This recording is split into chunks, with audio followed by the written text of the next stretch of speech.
सगळ्या नागरिकांनी लक्ष द्या। सध्या गॅसच्या वितरणात थोडा तुटवडा येत असल्यामुळे सर्वांना लाईनला उभं राहावं लागत आहे आणि नवीन सिस्टमनुसार OTP आल्यानंतरच आपल्याला नवीन गॅसची डिलिव्हरी दिली जात आहे। परंतु या गोष्टीचा फायदा सायबर फ्रॉडवाले लोक घेऊ शकतात। आपल्याला कुठल्या तरी अननोन नंबरवरून APK फाईल पाठवतात, त्यावर ती गॅसची किंवा महानगर गॅसची, HP गॅस किंवा भारत गॅसची असल्याचे दाखवले जाते। ज्यावेळेस आपण अशी APK फाईल ओपन कराल तर तुमचा मोबाईल हॅक होऊन जाईल।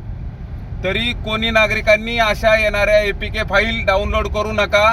अशी कुठलीही APK फाईल कोणतीही गॅस कंपनी पाठवत नाही।